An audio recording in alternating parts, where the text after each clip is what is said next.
வணக்கம். நம்ம மாயம் ஸ்டுடியோஸ் யூடியூப் சேனலில் ஒரு நாளைக்கு 5 வீடியோஸ் போஸ்ட் பண்ணிட்டு இருக்கோம். எல்லா வீடியோஸ்க்கான நோட்டிஃபிகேஷன் உங்களுக்கு வரணும்னாக்கா சேனலை சப்ஸ்கிரைப் பண்ணிட்டு கீழே ஒரு பெல் ஐக்கான் இருக்கும், ஆல் நோட்டிஃபிகேஷன். அதை கிளிக் பண்ணிடுங்க. அதை கிளிக் பண்ணா மட்டும்தான் நான் போடுற வீடியோஸ் ஒன்று நீங்க பார்க்க முடியும். அண்ட் மாயம் ஸ்டுடியோஸ் போலவே மாயம் பக்தி அண்ட் மாயம் லைஃப் ஸ்டைல் இந்த சேனல்ஸையும் சப்ஸ்கிரைப் பண்ணிடுங்க. சப்ஸ்கிரைப் பண்ணிட்டு மறக்காம பெல் ஐக்கானை கிளிக் பண்ணிடுங்க, ஆல் நோட்டிஃபிகேஷன் கொடுத்துருங்க. யூடியூபை தாண்டி அடுத்தடுத்த அப்டேட்ஸ் நீங்க தெரிஞ்சுக்கணும் அப்படின்னா நம்ம மாயம் ட்ரெண்ட்ஸ் ஃபேஸ்புக் பேஜை ஃபாலோ பண்ணிடுங்க. கூடவே மாயம் ஸ்டுடியோஸ் 9 என்ற இன்ஸ்டாகிராம் பேஜையும் ஃபாலோ பண்ணிக்கங்க. இது எல்லாத்துக்கான லிங்க்ஸையும் கீழே டிஸ்கிரிப்ஷன் பாக்ஸ்ல கொடுத்துருக்கேன். நன்றி, வணக்கம். Big topic with Karthik Mayakumar.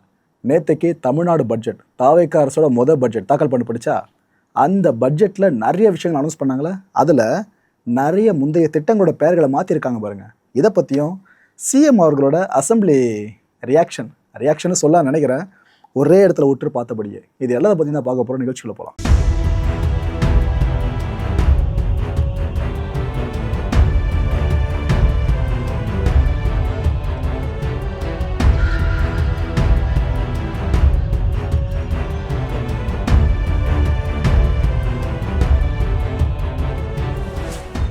முதல்ல நாம் பார்க்க போகிறது இந்த பட்ஜெட்டோட துறை ரீதியான ஒதுக்கீடுகள் இருக்குல்ல, அதை பற்றி பார்த்துருவோம். பள்ளிக்கல்வித்துறைக்கு மட்டும் 44,527 கோடி ரூபாய், நகர்ப்புற வளர்ச்சிக்கு 38,715 கோடி, ஊரக உள்ளாட்சிக்கு 39,609 கோடி, நெடுஞ்சாலைகளுக்காக 21,524 கோடி, மின்சாரத்துறைக்கு 15,828 கோடி, மருத்துவத்துக்கு பார்த்தீங்கன்னா 23,357 கோடி, உயர்கல்வித்துறைக்கு கிட்டத்தட்ட 8,393 கோடி, போக்குவரத்துக்கு 13,561 கோடி, நீர்வளத்துறைக்கு 9,264 கோடி, சமூக நலத்துறைக்கு 9,818 கோடி, சமூக நீதித்துறைக்கு 3,937 கோடி, அண்ட் கடைசியா எம்எஸ்எம்இ இந்த செக்மெண்ட்டுக்கு மட்டுமே 2,142 கோடி. இந்த துறை சார்ந்த ஒதுக்கீடுகளில் எந்த துறைக்கு அதிகமாக பண்ணியிருக்காங்கன்னு நினைக்கிறீங்க? எந்த துறைக்கு ரொம்ப ரொம்ப குறைவாக பண்ணியிருக்கிறதா நீங்கள் நினைக்கிறீங்க? ரைட்டு. முன்னாள் முதலமைச்சர் ஸ்டாலின் அவர்கள் இவங்க இந்த பட்ஜெட் சார்ந்த என்ன தெரியுமா ரியாக்ட் பண்ணியிருக்காங்க? பிளாஸ்ட் எதிர்பார்த்த மக்களுக்கு வேஸ்ட்டு தான் மிச்சம் கிடச்சிருக்கு. சொந்தமாக யோசிக்காத, சொன்னதையும் செய்யாத புஸ்வான பட்ஜெட்டாக தான் இந்த ரீல் அரசோட முதல் பட்ஜெட் இருக்கிறதா அவருக்கே உரித்தான வார்த்தை பிரயோகம் இருக்குல்ல, அதை வச்சு கிண்டல் பண்ணியிருக்காருங்க. விமர்சனம் தான், பட் கிண்டல் துணியில் அவர் எப்படி பதிவிட்டிருக்காரு. இன்னொரு பக்கம் கனிமொழி அவர்கள் அவங்க எந்த அளவுக்கு பேசியிருக்காங்க தெரியுமா? ரொம்ப வளவளவலன்னு பெரிய பக்கங்களால் இல்லைங்க, ரொம்ப சிம்பிளாக சொல்லியிருக்காங்க. ஆனால் இந்த அளவுக்கு தாவேக்கோட பட்ஜெட்டை மற்றவங்க விமர்சனம் பண்ண முடியுமான்னு தெரியல. அப்பேற்பட்ட வார்த்தைகள். அதாவது தாவேக்கா அரசோட முக்கியமான திட்டமான பெயர் மாற்ற திட்டம் இருக்குல்ல, இதுக்கு எவ்வளோ நிதியை ஒதுக்கீடு செஞ்சாங்கன்னு குறிப்பிடாமல் போயிட்டாங்களே, இது எனக்கு ஏமாற்றம் கொடுக்கறதா சொல்லியிருக்காங்க. தேர்தல் வாக்குறுதிகளை செயல்படுத்த மாட்டாங்க அப்படின்றது இந்த பட்ஜெட் அறிவிப்பு மூலமே நம்மளுக்கு தெளிவாக தெரிஞ்சிருச்சிங்க அப்படின்னு இருக்காங்க. ப்ரோ, இது நான் புது திட்டமாக இருக்குது, இது நம்ம கேள்விப்படவில்லை அப்படின்னு கேட்டிங்கன்னா கிண்டல் பண்ணியிருக்காங்க மக்களே. அதாவது திமுக அதிமுக கொண்டு வந்த திட்டங்கள் இருக்குல்ல, இதுக்கெல்லாம் பேரை மட்டும் மாற்றிட்டு தாவேக்கா அரசோட திட்டம் மாதிரி வெற்றி திட்டம் மாதிரி கொண்டு வந்திருக்கீங்க. இதுக்கு உட்காந்து பயணமாக யோசிச்சிருப்பீங்களா? ஸோ அதுக்கு எவ்வளோ அலகேட் பண்ணிங்கன்னு சொல்லி தான் நல்லா இருந்திருக்குன்ற மாதிரி தான் அவங்க அப்படி கிண்டல் பண்ணியிருக்காங்க. இவங்க சொல்கிறது உண்மையா? நிறைய திட்டங்களுக்கு பெயர்கள் மாற்றப்பட்டிருக்கா? ஏன்னா தாவேக்கா அரசில் புதிய திட்டங்களை கொண்டு வந்திருக்காங்களே அப்படின்னு கேட்டிங்கன்னா கொண்டு வராங்க. பட் மெஜாரிட்டி ஸ்கீம்ஸ் பார்த்தீங்கன்னா எக்ஸிஸ்டிங் ஸ்கீம்ஸ் தான், அதை நம்ம ஒத்துக்கிட்டு தான் ஆகணும். முந்தைய அரசுகளோட கிட்டத்தட்ட 14 திட்டங்களுக்கு பெயர் மாற்றப்பட்டிருக்கு. ஆனால் பல பேரும் ப்ரொபகண்டா பண்ணுறாங்களே, திமுக திட்டங்களை மட்டும்தான் இவர் இது போல பண்ணியிருக்காருன்னு. அப்படிலாம் கிடையாது. அதிமுக கவர்மெண்ட் கொண்டு வந்த திட்டங்கள் சார்ந்தும் பெயர் மாற்றப்பட்டிருக்குதான். ஆக்சுவலாக ஒவ்வொரு அரசும் எதில் போட்டி போடுறாங்க தெரியுதா? முந்தைய அரசு ஒன்று இருந்திருக்கும், அது கொண்டு வந்த திட்டங்களுக்கு இந்த அரசு பெயரை மாற்றுறது. இப்படி திமுக சார்ந்து அதிமுக பண்ணிச்சு, அதிமுக சார்ந்து திமுக பண்ணிச்சு, இப்போ திமுக பண்ண அதே விஷயத்த தாவேகவும் பண்ணிட்டு இருக்க மாதிரி இருக்கு. தெளிவாக சொல்லிட்டா மக்களே, இந்த 14 திட்டங்களோட பெயர்கள் மாற்றப்பட்டிருக்க விஷயத்தை பற்றி. ஓகே, கலைஞர் கனவு இல்லம் இந்த திட்டம் இனிமேல் அதுக்கு பேர் வெற்றி வீடு திட்டம். புரிகிறதா? இது போலாம் பல திட்டங்களுக்கு பெயர்கள் மாற்றிருக்காங்க. அதுவும் இந்த பட்ஜெட்டில் நிறைய திட்டங்கள் பெயர்கள் மாற்றப்பட்டிருக்கா. பட்ஜெட் தாக்கல் பண்ணுறதுக்கு முன்னாடியே நிறைய திட்டங்கள் சார்ந்து பெயர்களை சேஞ்ச் பண்ணாங்க. அரசோட அஃபிஷியல் ட்விட்டர் ஹேண்ட்லிங் பேஜ் இருக்குல்ல, அங்கேயும் ஃபுல்லாக சேஞ்ச் பண்ணியிருந்தாங்க. அதே நம்ம பார்த்துருந்தோம். முதல்வர் படிப்பகம் இருக்குல்ல, அது இனிமே டிஜிட்டல் நூலகம். நான் முதல்வன் திட்டம் இருக்குல்ல, அது இனிமே வெற்றி திறன் பயிற்சி திட்டம். இதைத்தான் ஏற்கனவே மாற்றிட்டாங்க சொன்னேன் பட்ஜெட்டுக்கு முன்னாடியே. ஆக்சுவலாக இந்த செஷன் முழுக்க பார்த்தீங்கன்னா நிதியமைச்சர் மரிய வில்சன் அவர்கள் பட்ஜெட் உரையாக நிகழ்த்திக்கிட்டு இருக்காரு. At the same time CM Vijay அவர்கள் இந்த அசம்பிளிக்குள்ளே எழுதியிருப்பாங்களே அங்கங்கே சில வாசகங்கள், அதை அப்படியே கூர்ந்து கவனித்தபடி ரொம்ப சைலண்ட்டாக இருந்தாருங்க.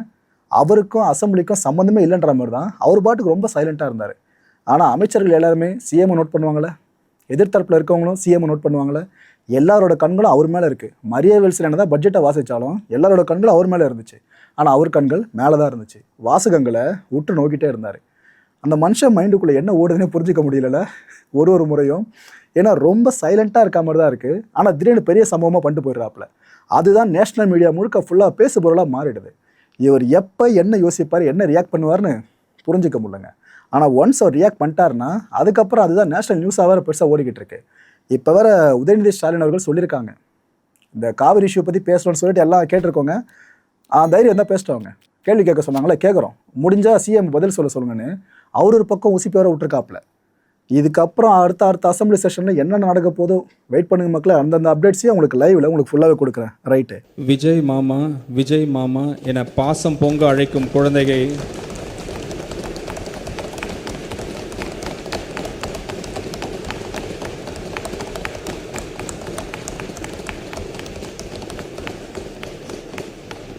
விஜய் மாமா என பாசம் அழைக்கும் குழந்தைகள் செல்வங்களை பற்றி நாள்தோறும் சிந்திப்பவர் நமது மாண்புமிகு முதலமைச்சர் அவர்கள்.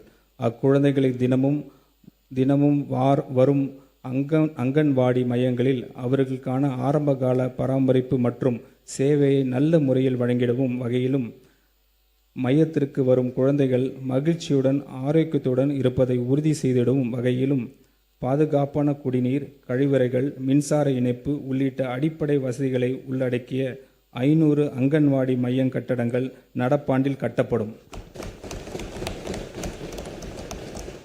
இந்த திட்டங்களை பற்றி பார்த்தாச்சா?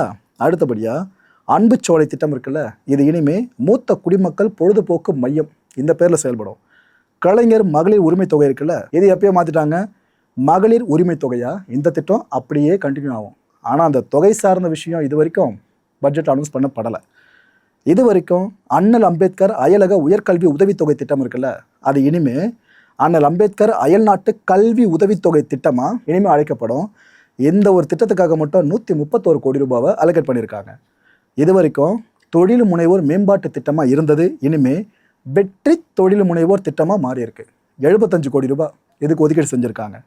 இது வரைக்கும் நன்னிலம் மகளிர் நில உடைமை திட்டமாக இருந்துச்சுல, அது இனிமே மண்ணின் மகள் திட்டமாக மாற்றப்பட்டிருக்கு. 20 கோடி ரூபாய் இதுக்கு ஒதுக்கீடு செய்யப்பட்டிருக்கிறது. இது வரைக்கும் தமிழ்நாடு பனைப்பொருள் மேம்பாட்டு வாரியமாக இருந்தது, இனிமே தமிழ்நாடு பனை மேம்பாட்டு கழகமாக மாறியிருக்கு. ப்ரோ, பொதுவாக அம்மா, அப்பா, கலைஞர் இது போல் டேர்ம் வந்து வந்துச்சுனாக்கா சேஞ்ச் பண்ணலாம். என்ன ஜென்ரிக்காக இருக்கிறதும் சேஞ்ச் பண்ணியிருக்காங்கன்னு கேட்டிங்கன்னா, ஆண்டுகிட்டு இருக்க அரசு அவங்களுக்கு ஃபீஸிபிலிட்டியாக ஈஸியாக சில விஷயங்கள் வார்த்தைகளாக போட்டால் சரியாக இருக்குன்னு நினைக்கிறாங்கன்னா அதை அவங்க பண்ண முடியும். இதைத்தான் ஒவ்வொரு கட்சி ஆளும்போது நம்ம பார்த்துருக்கோம். எக்ஸாக்டாக அதே தான் தாவேக அரசு இப்போ பண்ணியிருக்காங்க. தொல்குடி திட்டம் இருக்குல்ல, அது இனிமே ஆன்றோர் மேம்பாட்டு திட்டமாக அழைக்கப்படும். 250 கோடி ரூபாய் இந்த திட்டத்துக்கு மட்டும் ஒதுக்கீடு செஞ்சுருக்காங்க. இந்த விலையில்லா ஆடு மாடு கோழி வழங்குற திட்டம் இருக்குல்ல, ஆக்சுவலாக அதிமுக பிரிவில் கொண்டு வந்திருந்தாங்க ஜெயலலிதா அவர்கள். அது இனிமே வெற்றி மகளிர் ஆடு வளர்ப்பு திட்டமாக மாறுது. மக்கள் ஒரு விஷயம் கவனிச்சிங்களா, கிட்டத்தட்ட அதிமுக ஒரு யங்கான கட்சியாக இருந்த அப்படிங்க இருக்கும். அது போல தான் தாவேக்காவோட செயல்பாடுகளை பார்க்க முடியுது. ஜெயலலிதா அவர்கள் சிஎம்மாக இருந்தால் எந்த அளவுக்கு அவங்க நடந்துப்பாங்களோ, ஆக்ஷன்ஸ் எடுப்பாங்களோ, அதே மாதிரி தான் விஜய் அவர்கள் அவங்க பாதையை ஃபாலோ பண்ணுறதும் கிளியர் கட்டாக தெரியுது. போகிற போக்க பார்த்தா அதிமுகன்ற ஒரு கட்சி இல்லாமல் தாவேக்கா மட்டும்தான் திமுகவுக்கு எதிரியான கட்சியாக அப்படியே நிற்கும் போல இருக்குது. அந்த பாதை நோக்கி தான் போயிட்டுருக்காங்க.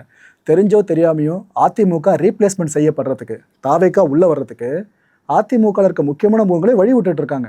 இதால் கொடுமையை. இதை பார்த்தாலும் அதிமுகவுக்குள்ள திரும்ப புயல் அடிக்க ஆரம்பிச்சிருச்சு. ஓஞ்சிச்சு நினச்சா திரும்ப ஆரம்பிச்சிச்சு. அதை பற்றி அடுத்த வீடியோஸில் பேசணும் தெளிவாக. தாலிக்கு தங்கம் வழங்குற திட்டம் இருக்குல்ல, இது இனிமே அண்ணனின் சீர் இந்த பெயரில் அழைக்கப்படும். முதல்வரோட காலை உணவு திட்டம் இருக்குல்ல, இது இனிமே பெருந்தலைவர் காமராஜர் காலை உணவு திட்டமாக தான் அழைக்கப்பட போகுது. அதிமுக ஆட்சியில் கொண்டு வரப்பட்டது ஒரு திட்டம் ஞாபகம் இருக்கா? அம்மா மடிக்கணினி திட்டம். இது திமுக ஆட்சியில் எப்படி பேர் மாற்றினாங்க? உலகம் உங்கள் கையில் திட்டம். திமுக பொறுத்த வரைக்கும் திட்டம் ஓகே, ஆனால் அம்மான்ற பேரை தூக்கிடுங்க. ஸோ அதனால் இந்த ஒரு ஜென்ரிக்கான நேமை கொண்டு வந்தாங்க. இப்போ திமுக குற்றம் சாட்டுறாங்களே, நீங்கள் என்ன எல்லாத்தையும் ஸ்டிக்கர் விட்டுறீங்க, ஃபுல்லாக எங்களோட திட்டங்களுக்கெல்லாம் உங்களோட திட்டன்ற மாதிரிலாம் பேரை மாற்றிக்கிட்டு இருக்கீங்க அப்படி கேட்குறாங்களே. அப்போ திமுக பண்ண இந்த விஷயம் மட்டும் என்ன? லேப்டாப் ஸ்கீமை உலகம் உங்கள் கையில் பண்ணீங்களே அம்மா தூக்கிட்டு, அப்போ அந்த விஷயமும் பண்ணியிருக்கீங்களே. இதைத்தான் இப்போ தாவை காட்சியிலும் பண்ணியிருக்காங்க. வெற்றி மடிக்கணினி திட்டமாக அவங்க பேரை மாற்றிருக்காங்க. அம்மாவில் ஆரம்பித்து உலகத்தில் மிடில் நம்ம பார்த்து இப்போ கடைசியாக வெற்றியில் முடிச்சிருக்கோம். திரும்ப அடுத்த ஒரு ஆட்சி அமைது அப்படின்னா அவங்க என்ன பேரை மாற்றுவாங்களோ, எதுக்கும் எதிர்பார்ப்பு இருக்கலாம். ஆனால் திட்டங்களோட பெயர்களை மாற்றுறதை பற்றி நம்ம அரசியல்வாதிகள் நம்மளை எதிர்பார்க்க வச்சிட்டாங்க. ரைட்டு, இந்த 14 திட்டங்கள் சார்ந்து சொன்னா இது எல்லாத்திலும் திமுகவுக்கு சற்றும் உடன்பாடு இல்லைன்றது கிளியராக தெரிஞ்சிச்சா? ஓகே, யாருக்கு உடன்பாடு இருக்கோ இல்லையோ ஆளும் தரப்பு அவங்க நினச்சது செய்யலாம், செஞ்சுட்டாங்க. சிபிஐயோட மாநில செயலாளர் இருக்கார்ல வீரபாண்டியன், இவர் இந்த பட்ஜெட்டை பற்றி என்ன தெரியுமா ரியாக்ட் பண்ணியிருக்காரு? மக்களோட எதிர்பார்ப்பை இந்த பட்ஜெட் நிறைவு செய்யலைன்னு சொல்லியிருக்காருங்க. வேலையில்லா பட்டதாரிகளுக்கு நிதி உதவி பற்றி எதுவுமே நீங்கள் அனௌன்ஸ் பண்ணலை. இலவச பஸ் பயணம் இருக்குல்ல, இதை பற்றியும் தாவேகா பட்ஜெட்டில் எதுவுமே இல்லைங்க. இன்ஃபேக்ட் இதெல்லாம் எதுக்கு நாங்கள் பாயிண்ட் பண்ணி சொல்கிறோன்னா, இதெல்லாம் நீங்கள் வாக்குறுதிகளாக கொடுத்துருந்தீங்க, அது நிறைவேற்றல அப்படின்னு கேட்குறாங்க. மக்களை நான் உங்களை ஒரு கேள்வி கேட்குறேன், உங்களோட பதில் சொல்ல முடியும். இப்போ ஆட்சிக்கு வந்திருக்க தாவேகா, அவங்க கொடுத்த வாக்குறுதிகளை அதிகபட்சம் ஒரே வருஷத்துக்குள்ளே எல்லாத்தையும் நிறைவேற்ற முடியும் நீங்கள் நம்புறீங்களா? அப்படி நீங்கள் நம்பி ஏன் நீங்கள் இதெல்லாம் நிறைவேற்ற மாட்டீங்க ஒரு வருஷத்துக்குள்ளே அப்படின்னு கேட்டிங்கன்னா, இதுக்கு முன்னாடி ஆண்டாங்க பார்த்தீங்களா, அவங்க எலெக்ஷனில் ஜெயிச்சு ஆட்சிக்கு வந்த பிற்பாடு எத்தனை வாக்குறுதிகளை எவ்வளோ வருஷம் நிறைவேற்றுறாங்க? முதல்ல 100% நிறைவேற்ற முடிஞ்சதா? ஒரு கட்சி அது பண்ணது கிடையாது. ஸோ இதே கேள்வி அங்கேயும் நம்ம கேட்டிருக்கணும்ல. ஸோ எல்லா விஷயத்தையும் மனசில் வச்சு தான் நான் இந்த விஷயத்தை ஓப்பன் அப் பண்ணியிருக்கேன் உங்ககிட்ட. ரைட்டு, சிபிஎம் சண்முகம் அவர்கள் இவர் என்ன சொல்கிறாரு? மகளிர் உரிமை தொகையை பற்றி இந்த பட்ஜெட்டில் ஒன்றுமே இல்லையே. முதியோர் உதவித்தொகையும் உயர்த்தப்படவே இல்லை. பள்ளி அண்ட் உயர்கல்விக்கான நிதி ஒதுக்கீட்டில் வெட்டு விழுந்திருக்கிறது, ஏமாற்றம் அளிக்கிறதா சொல்லியிருக்காங்க. மக்களே, இது திமுக ஆட்சியில் பயங்கரமாக ஒதுக்குனாங்க கல்விக்கு, ஆனால் தாவேகா அரசு கல்விக்கு பெருசாக முக்கியத்துவம் கொடுக்கலன்ற ஒரு நரேட்டிவ் தான் செட் பண்ணுறாங்க பல பேரும். இன்ஃபேக்ட் 2000 கோடி வரைக்கும் தான் குறைஞ்சிருக்கு. ஆனால் மற்ற விஷயங்கள் சார்ந்தவங்க அலோகேட் பண்ணியிருக்கிறதே நம்ம கன்சிடர் பண்ணணும். தமிழ்நாடு அரசோட கடன் இருக்கல, அதையும் கன்சிடர் பண்ணணும். அண்ட் இன்னொரு மித்து இருக்குது பாருங்கள், அதிகமாக அமௌண்ட் ஒதுக்கப்பட்டால் மட்டும்தான் அந்த துறை பயங்கரமாக செழிக்கும், குறைவாக ஒதுக்கப்பட்டால் அந்த துறை ரொம்ப மோசமாக தான் செழிக்கும்ன்ற மாதிரி பல பேர் நினைக்கிறாங்க. இந்த ஃபேக் நரேட்டிவோட பேஸ்மெண்ட் புரியுதா உங்களுக்கு? அதாவது இப்போ இருக்கிற எல்லா துறைகளுக்கும் ஒரு 500 கோடின்னு ஒதுக்குற தேவை இருக்கா? ஃபர்ஸ்ட் ஆஃப் ஆல் ஒரு துறைகளுக்கும் செலவு அதிகமாக இருக்கும், அதுக்கேற்ற மாதிரி தான் ஒதுக்க முடியும். அதுதான் தாவேகா அரசு கொஞ்சம் கல்வித்துறைக்கு இவ்வளோ கொஞ்சம் நம்ம மைல்டாக கம்மி பண்ணால் போதுன்ற மாதிரி நினச்சிருக்காங்க. இதை நம்ம இப்போயே தப்புன்னு சொல்ல முடியாதுல்ல. இதை அவங்க எக்ஸிக்யூட் பண்ணிட்டோம், அதில் சொதப்புச்சுன்னா எல்லாரும் கேள்வியை கேட்போம். ஓகே, மரிய வில்சன் அவர்கள் இந்த உரை நிகழ்த்தும் போதும் திக்கி தடுமாறினாருங்க. அவருக்கு பெருசாக வார்த்தைகள் கோர்வையாக பேச வரலை. அதை ப்ரெஸ் மீட்டில் நம்ம பார்த்துருந்தோம், இதை தான் பட்ஜெட் உரை வாசிக்கும் போது நம்ம பார்த்துருந்தோம். ஆனால் இதுக்காக பல பேர் சோஷியல் மீடியாவில் எப்படி தெரியுமா பொங்கிட்டு இருக்காங்க? இவரெல்லாம் நிதியமைச்சராக போட்டிருக்கீங்க, சரியாக ஒரு விஷயத்தை பார்த்து படிக்க கூட தெரியல, இவ்வளோ திக்கி திணறாரு, எதுக்கு ஒரு தனி பேக்கேஜ் போடலாம் போல இருக்குது ஃபுல்லாக எல்லா சேனல்ஸ்லையுமே, நியூஸ் சேனல்ஸில் அவ்வளோ தடுமாட்டம் இருக்க வார்த்தைகளில் தமிழ் வார்த்தையை சரியாக ப்ரொனவுன்ஸ் பண்ண முடியலையே. எதுக்கு இவரெல்லாம் அமைச்சராக்கணும்னு பல அறிவாளிகள் பேச ஆரம்பிச்சிட்டாங்க. நல்லா வாசிக்க தெரிஞ்சவங்க தான் அமைச்சராகணும்னா, அப்போ செய்தி வாசிப்பாளர்கள் இருக்காங்களே, அவங்க நிதியமைச்சராக உட்கார வச்சிடலாமா? இதான் எதிர்பார்க்குறீங்களா தெரில. ஏன்னா விமர்சனம் அடுக்கலாங்க, அதுக்குன்னு காரணமே இல்லாமல் ஒரு வெற்றி விமர்சனத்தை அடுக்குறீங்களே, இது எப்படி ஏற்றுக்க முடியும்? மக்களை இந்த கான்டென்ட்டை பொறுத்தவரைக்கும் நாமெல்லாம் சிந்திக்க வேண்டியது ஒரே ஒரு விஷயம் தான், செயலை பற்றி மட்டும் விமர்சனம் செய்யணுமே தவிர அவங்களோட பர்சனலு, அவங்களோட ஒரு சில விஷயங்கள் சரியாக வராமல் இருக்கிறது, இதை மட்டும் நம்ம பிடிச்சி தொங்க ஆரம்பிச்சிட்டா எந்த பாயிண்ட்டை வச்சு விமர்சனம் பண்ணணுமோ அந்த பாயிண்ட்டை மறந்துடுவோம். நாம் எதை அதிகமாக விமர்சனம் பண்ணுறாமல் நினச்சிக்கிட்டு சரியாக விமர்சனம் பண்ணாமே தவறிடும். அதில் ரொம்ப கீனாக இருங்க மக்களே. ஏன்னா இந்த அரசை பொறுத்த வரைக்கும் எல்லாராலையும் விமர்சனம் பண்ண முடியுதா? ஒவ்வொருத்தர் சார்ந்தும் அதை நம்ம அடுத்த லெவல் கொண்டு போகணும்னா ஆரோக்கியமான விவாதத்தை மட்டும் கொண்டு வருவோம். தேவையில்லாம எதுக்கு இது போல விஷயங்கள்லாம். அடுத்த நிகழ்ச்சியை சந்திக்கலாம். நன்றி, வணக்கம். நம்ம மாயம் ஸ்டுடியோஸ் யூடியூப் சேனலில் ஒரு நாளைக்கு 5 வீடியோஸ் போஸ்ட் பண்ணிட்டு இருக்கோம். எல்லா வீடியோஸ்க்கான நோட்டிஃபிகேஷன் உங்களுக்கு வரணும்னாக்கா சேனலை சப்ஸ்கிரைப் பண்ணிட்டு கீழே ஒரு பெல் ஐக்கான் இருக்கும், ஆல் நோட்டிஃபிகேஷன், அதை கிளிக் பண்ணிடுங்க. அதை கிளிக் பண்ணால் மட்டும்தான் நான் போடுற வீடியோஸ் ஒன்று நீங்கள் பார்க்க முடியும். அண்ட் மாயம் ஸ்டுடியோஸ் போலவே மாயம் பக்தி அண்ட் மாயம் லைஃப் ஸ்டைல் இந்த சேனல்ஸையும் சப்ஸ்கிரைப் பண்ணிடுங்க. சப்ஸ்கிரைப் பண்ணிட்டு மறக்காம பெல் ஐக்கானை கிளிக் பண்ணிடுங்க, ஆல் நோட்டிஃபிகேஷன் கொடுத்துருங்க. யூடியூபை தாண்டி அடுத்தடுத்த அப்டேட்ஸ் நீங்க தெரிஞ்சுக்கணும் அப்படின்னா நம்ம மாயம் ட்ரெண்ட்ஸ் ஃபேஸ்புக் பேஜை ஃபாலோ பண்ணிடுங்க. கூடவே மாயம் ஸ்டுடியோஸ் 9 என்ற இன்ஸ்டாகிராம் பேஜையும் ஃபாலோ பண்ணிக்கங்க. இது எல்லாத்துக்கான லிங்க்ஸையும் கீழே டிஸ்கிரிப்ஷன் பாக்ஸ்ல கொடுத்துருக்கேன். நன்றி.